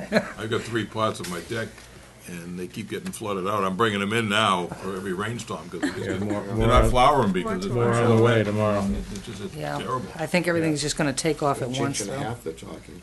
Yeah. Yeah, another one coming this week. So Yeah. Yeah, but it'll just sort of finish off the area so that it looks a little Oh, bit that's more great. official and, Okay. That looks nice. Anything else? no, that's Okay. basically it. We Need a did motion the to other. approve that? I'll give you a Yeah. motion to approve the Second. sign as presented. Motion to approve the sign as presented. Is it made and seconded? All those in favor? Aye. The ayes have it. Aye. Congratulations. All right. You have a Thank sign. Take it easy. Good luck with your the summer garden there, the I don't garden. garden and the common for your Yeah. events over there. All right. New business number 4 is a letter from the Office of Consumer Affairs and Business Regulations regarding results of a lemon law sticker audit. We received the attached letter from the State Office of Consumer Affairs regarding the results of their recent lemon law sticker audit. The state identified 2 dealerships in Rowley that were not in compliance: D&D Auto Sales and Atlantic Auto Solutions. D&D Auto Sales came to the office with a copy of the letter they received from the state regarding the letter. D&D told Amy that they were in full compliance with the lemon law sticker requirement and they had contacted the state. We are recommending that Regulatory Compliance Officer Frank Marchigiani conduct a site visit at D&D Auto Sales to confirm their compliance with the lemon law sticker requirement. We will communicate Frank's finding to the state. Have a motion for that? Can we just, one question, Mr. Chairman? Yeah. Can we ask Frank if he'll, once in a while, I know he does them once a year, but it seems like the state is finally getting their used car program in line. We had the trooper come in here during last year, and they were really getting things started, sounds. And I would prefer that if, he just not to be anything formal, but pops into these places once in a while on an informal basis, so that they know that we're looking at them as well as the state, because I'd rather have the state come out and say, oh, everything is hunky-dory, that's fine. we want to keep getting these letters of non-compliance. It makes not only the dealerships look bad, but it makes us look bad too. Yep. Okay, can I have a motion to authorize or direct Frank Marchigiani to conduct a site visit at D&D Auto? I'll make that motion. Second, anyone? Yeah. Motion's been made and seconded, all those in favor? Aye. Those opposed, the ayes have it. And the second outfit identified in the audit, Atlantic Auto Solutions, is no longer operating a used car sales business in Raleigh. So that covers that.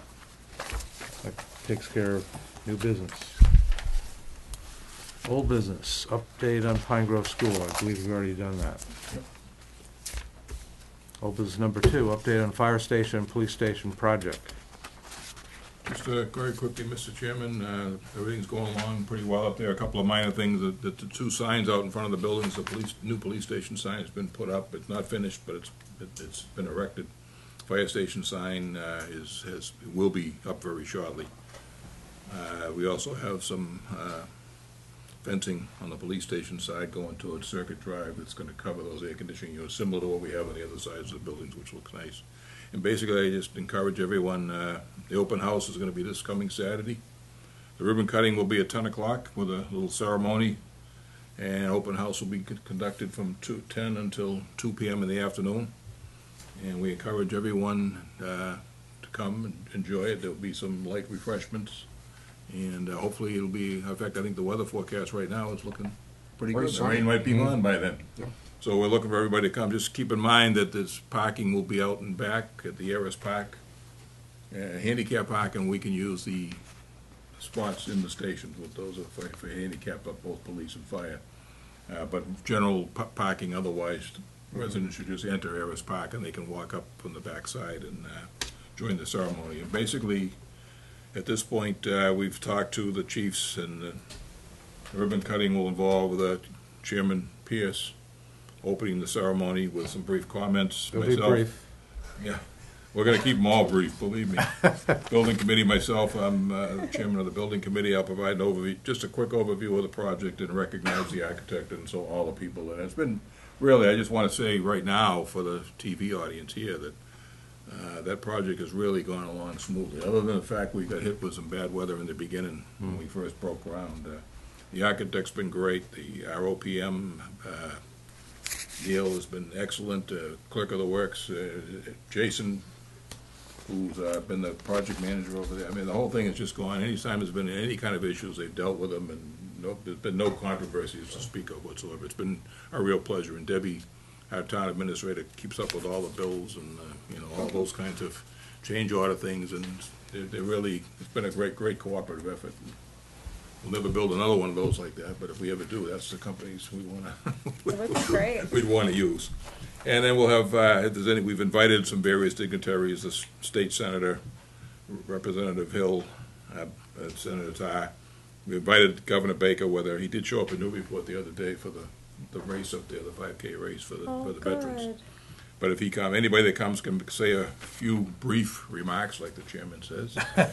And then we got the 2 chiefs will make both remarks for their involved in their departments, and we'll cut the ribbon. Hopefully 20 minutes or so of brief remarks will be enough, and people can tour the buildings. But I'm real proud of that project. It's been a lot of work over the last, Bob, you started, we all started, and actually we've been looking at this for 10 years or more, ever since the last building got turned down, and it's just been a lot of work by a lot of people. The office staff here is to be congratulated, because everything goes through here in terms of all the bills and all the plans and everything, questions and concerns. And Debbie's been part of the building committee, the construction crew that we meet up there every Thursday.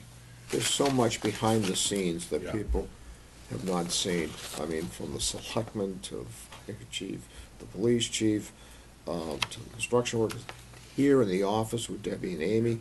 And there's so many people who volunteered to help out on the committee to find the land. And we met for 3 years just on the land alone. So a lot of work went into this, and it's really going to be a lot of fun to walk, and watch this ceremony on Saturday. Please come down. see what the town people have bought. It's a state-of-the-art building. This is, and it's nothing ostentatious. This is, you know, a utilitarian building, and it's under budget, even better. Yeah, it's being built for growth for the next 20 to 30 Yeah. years, so it's, you know, like I say, the original police station that was built was too small when we moved in because we didn't have enough money to do the job right. And when you look at, those of you familiar with the old fire station downtown, I mean, it's just, this is just such a nice facility and usable, and if you happen to watch the other night, or the other morning, Sunday morning, I watched this program on Channel 4. They talked about the fire cancer rate with firemen. And, you know, the equipment we have in the station, the washing machines for the fire equipment, and for the fire suits, and all these things, we got state-of-the-art. We've actually, this town is actually, between that and the school, we've actually entered the 21st century, finally, after all these years. And I'm really proud of the work that's been done up there, and I hope that the residents will come and look at it, and take a look at it. And I think they're always free to, if they can't make it that day, give the chiefs a call, and I'm sure the chiefs will be more than happy to, you know, on a limited basis. They can't have people traipsing through the buildings all the time, but it's just it's a handsome-looking facility. It fits the neighborhood, blended in with the park in the back, the ball fields, and all that. It really a nice facility for this town. Well, I was always concerned about our equipment, you know, in the old building. Yeah. And, you know, it was 1883. Well, my biggest fear with the old building was that there was being an old building with no wiring, if it caught fire at 3 o'clock in the morning, we'd lose a couple of $1 million worth of equipment along Probably with the $3 million fire worth stations. of equipment for all our engines. Well, thank This is, goodness that didn't happen. Once again, this is like the school, these buildings are all sprinkled and everything else. And Come as down, we take a look at expand, it, and you'll be impressed. and we're expanding, like we said, there's gonna be an extra 2 firefighters. In the next few years, there's probably gonna be at least 1 or 2 more, as need be, but at least we have a facility we can be proud of, and we can use it for a lot of different things. Okay, old business number 3 is to discuss the annual Independence Day celebration scheduled for June 29th. Tim Southall and Debbie Egan have confirmed they will be volunteering at the event this year and covering the same duties as they have in the past. Amy has outlined the matrix of the remaining duties for the event based on last year's plan, updated with the revised food items. The board needs to review the chart and let us know who will be volunteering and to sign up for various responsibilities. Town resident Mary Claire Dalzell has also expressed an interest in volunteering. Amy will reach out to her this week to confirm and coordinate how she will help. Her query has been completed. And my wife will help Tim Southall with the races as she usually does. Does she need to get a query now? She probably does, right? Yeah, she hasn't had one. I'll dispatch her down here to Okay. have a query then. And then, There's a list on the matrix here. the only other thing, I was talking to the cannoneer, our official cannoneer, about the possibility of having the cannon on the common for that. It'd be nice. So it'd be nice, we'll work it out with the highway surveyor. And while we're talking, she did a nice job. Her and I were over there the other night for the Girl Scouts, for the bridging ceremony. 119 girls in Rowley. That's great. Which is second only to Newburyport, for the number of girls involved, and it's a leadership thing. I mean, to have that many girls, it requires a lot of leadership, so. And It's a lot of fun. Dina did a nice little speech. Thank you. It was cold. It was very low, cold. It was very cold over there. Yeah. But you did a nice job, and it was Thank you. just nice to be, Thank you. It was It will- short. to do. It was. Actually, it was too long, because by the end, everybody was freezing, you know? Tablecloths were blowing all over the place, and. I know. It was Yeah, a good night. it's though. chilly. But we'll see if we can arrange to get the cannon over there first. Yeah. Well, no guarantee, but we'll We'll see try what we to can get it there. Mr. Chairman, now food-wise, we're still gonna go with donuts and coffee and slush? well, we put the bagels down, you said it would Okay. be easier to All go right, to Costco. well, The bagels are a little difficult. The people want cream cheese, and some people like. I like everything bagels. I want chives. Okay, so Bob, you can just. I went get over and talked Costco to, and get I talked to Dunkin' Donuts, muffins or something. okay? Mm-hmm. And they have an 80 cup dispenser That should be of fine. coffee. Would that be enough for everybody in the morning? Yeah, it should be. That should be more than enough. Yeah, I mean, the children are gonna drink it, so it's just any adult. Well, but there's a lot of parents that show up and they look We'll like have they the water need and- coffee. Yeah.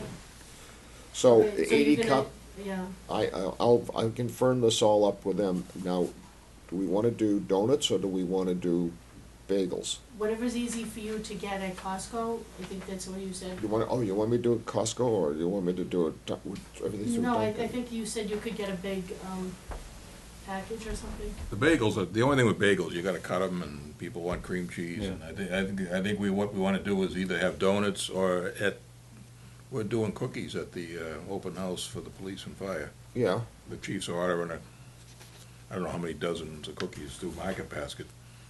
Okay. In other words, we're Market trying to do Basket something does that's easy, donuts, too. easy to do. well, you know, Dunkin' could do everything for us and just box it and, you know, Okay, yeah, whatever works that'd out. be, I would, That's fine. I would skip the bagels. I think the bagels gets too involved. Mhm. Donuts. I could see somebody go, onion, I want an onion.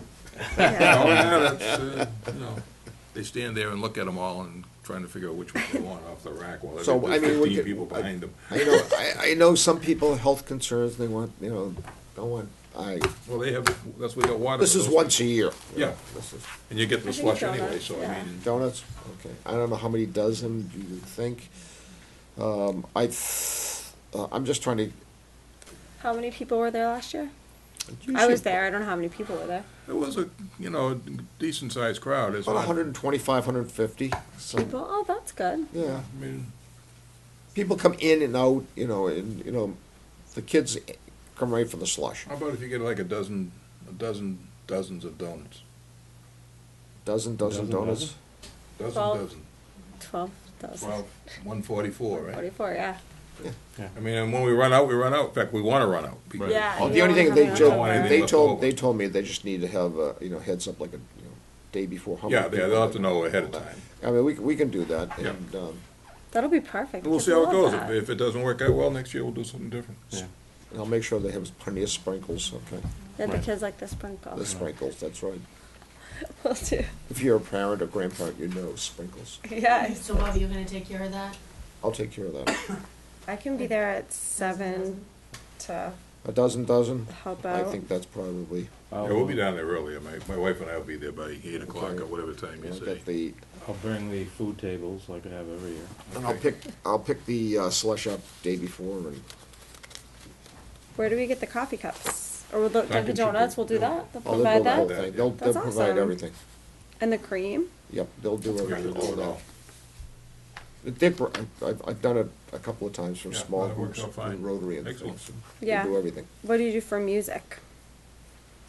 We hear patriotic military songs.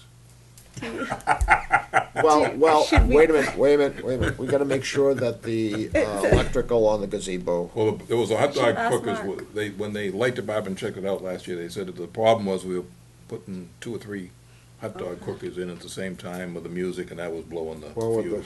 you gotta make sure. The Girl Scouts Friday night had a loudspeaker system that Did they? was plugged in. That's so what I we use assume- for caroling on the common and the Okay, gazebo. yeah, it should be fine, and just for as, that. if that's Yeah. all we're using it for, that'll be fine. Okay. Okay. Hot dog holders, we're not having hot No, dogs. no hot No. dogs. Okay. Dunkin' Donuts was $10. What? Have you evaluated the cost? Yeah, Don't worry a about the dozen cost. donuts is about, They'll give us, It's $10. yeah, whatever, okay.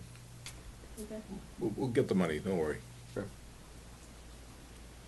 That's why we get the big bucks, we can kick in. Yeah, right. Okay. How about the setup? Do you know The what? I mean, you're gonna help them with the tent and, Yeah, we'll be there at We 7 haven't o'clock had a or lot of- 7:30, and we'll put we gotta get the tents I mean. over at the Council on Aging, Okay, and we get the buckets too over there. I'll take care of getting those buckets, and I got some too. I have a cooler also, so. I'll talk to Brianne about getting the tents over. Okay. And you're gonna get the Yeah. tables, Cliff, so. Yeah. Bob, you're gonna get the bottled water from Costco then, still, and, Yeah. Do you want, I'll price out some things, okay? All right, yeah, Between- take a look between- and see. Between Costco and Dunkin', and we'll come up with something, okay. okay? If Well, this Donut- is the last meeting before that event, so. Well, if I donuts just get wanna too make sure expensive, just everybody's buy on Okay. board. a couple of hundred cookies. Yeah. Whatever, that's fine too, just something to snack. 'Cause Yeah. the kids go big for the ice anyway, that's what they really look for, is the ice. Okay. What's the flavors we want? Yes. Watermelon. Water, see? Yeah, We went watermelon. over this last meeting. So, Raleigh Baseball just bought a PA announcer, it has no plug, it's all battery, works for 6 hours, it's real slick if you guys want it for a backup. Oh, really? Yeah. Oh, that's Great. cool. That's awesome. Works Wi-Fi, I take it? It must, well, we just, I don't know if it does sync up with anything, but we just use it for the Probably, playoffs, yeah. yeah, It probably has a Wi-Fi, Yeah. not a Wi-Fi, but a Bluetooth connection. enabled, yeah. Okay, old business number 4, Cannabis Control Commission notification regarding Ipswich Pharmaceutical Associates marijuana retail license at 116 Newburyport Turnpike. The Cannabis Control Commission has sent the town a notice of a completed adult use marijuana establishment application for Ipswich Pharmaceutical. The CCC is asking the town to confirm that this applicant is in compliance with municipal bylaws or ordinances by completing a municipal response form. Town planner Kirk Baker has confirmed that the IPA has their permits, but are not ready for final compliance. The attached municipal response form has been completed by checking off the box that they are in compliance with municipal bylaws, with a note that the applicant has their permits but are not ready for final compliance. Do we know what that means, Debbie? We're not.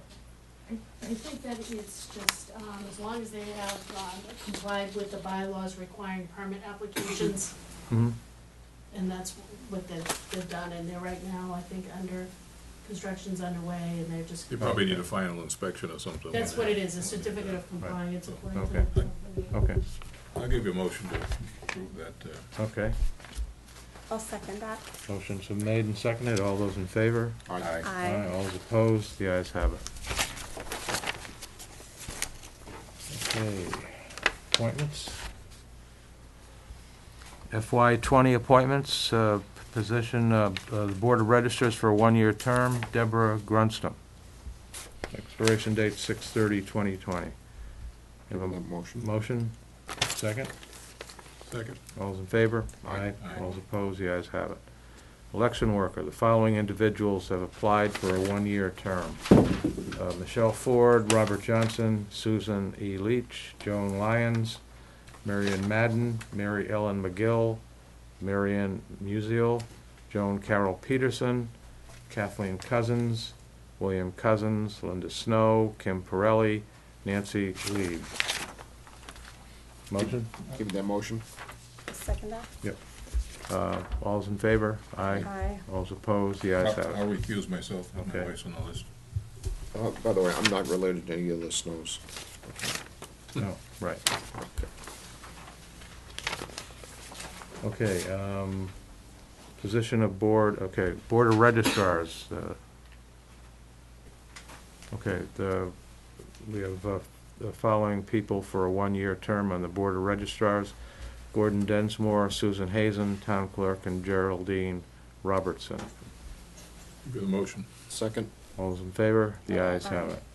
Limited Health Agents, we have 3 people: Susan Hazen, Susan Leach, and Jerry Menga. Jeffrey. I'll give you the motion. Second? All those in favor? The ayes have it. Maureen Clerk, 2 people: Susan Hazen, Susan Leach. Give you the motion. Second? All those in favor? The ayes have it. Aye. Parking Clerk, Susan Hazen, Susan Leach. Give me the motion. I'll second that. All motions been made and seconded. All those in favor? Aye. The ayes have it. Local Census Liaison for Federal Census, Susan Hazen. Give me the motion. I'll second that. Motion's been made and seconded. All those in favor? Aye. The Aye. ayes have it. Record Access Officer, Susan Hazen. Give me the motion. Second. I'll second. Motion's been made and seconded. All those in favor? The ayes have it. Aye. Historic District Commission, Historical Commission, John Cardillo, Barbara Breaker, Len Charney, Stephen Cabot, Holly Gagnon. Give me the motion. I'll second. Motion's been made and seconded. All those in favor? The ayes Aye. have it. Aye. Agricultural Commission, Barry Moore, alternate, Peter Lomas, and Barrett Bacall. Give me the motion. I'll second. Motion's been made and seconded. All those in favor? Aye. The ayes have it. Conservation Commission, Samuel Strike, Give me the motion. Samuel, Second. Daniel Shinnick. I'll second it. Motion's been made and seconded. All those in favor? The ayes have it. Personnel Advisory Committee, Mo Levasseur. I'll make the motion. Second. All motions been made and seconded. All those in favor? Aye. The ayes have it. Aye. Wiring Inspector, 3-year term, 1 year for alternate. James Cotter, alternate. Give me the motion. I'll second. Motion's been made and seconded. All those in favor? The ayes Aye. have it. Plumbing and Gas Inspector, 1-year term for alternate. William Went. Give me the motion. I'll second. Motion's been made and seconded. All those in favor? The Aye. ayes have it. Building Inspector, 1 year for alternate. Sam Jocelyn, alternate. Give me the motion. Second. Motion's been made and seconded. All those in favor? Aye. All those opposed? The ayes have it. Look for an next question. It's just typos, with the dates. Hmm? The last whole series of expiration should be 2020 or 2019. Yeah. Yeah, these are all expiring in 3/20, 6/30/20. Animal Control Officer, Reed Wilson and Carol LaRoque, alternate. Give me the motion. All those in favor? The I'll ayes second have it. Aye. Aye. Trying to get it out there. Okay, we have a budget transfer in the amount of $3,500 to Pam Jacobson, the library director. Several lines in the expense budget have unavoidable increases in FY19. Fire inspection, several batteries had to be replaced during the inspection.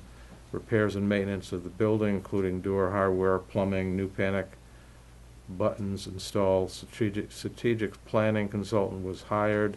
New plan is written every 5 years. Supplies, both custodial office and library specific, ran over because there were several vacancies. There is funding left over in the wages line to cover the expenses, to cover the coverages and expenses. Can I have a motion? Motion to approve, Mr. Chairman. Second. All's in favor? Aye. The ayes have it.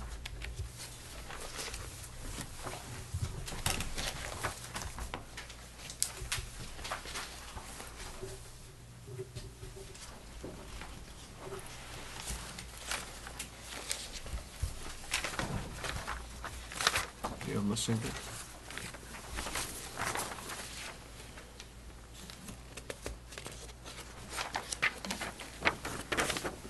And we have an identical, yeah, this is identical, right? There's a second copy in here. Just notice someone signed this. Yes, there's only one, so I think that's, we must have been a duplicate initial one, but it came out on 2 pages. Yeah, okay. Lastly, minutes, Need a June motion, 3rd. Mr. Chairman. I'll second. Motion's been made and seconded. All those in favor? Aye. Aye. The ayes have it.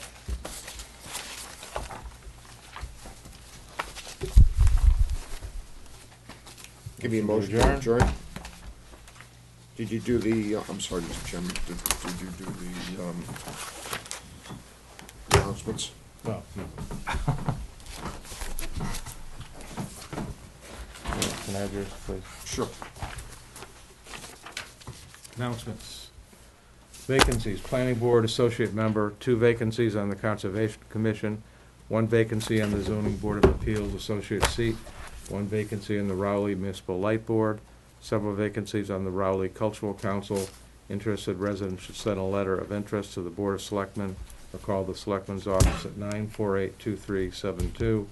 Independence Day celebration, Saturday, June 29th, 2019. Children's Parade starts at 8:30 and races, music, and food on the town common starting at 9 a.m.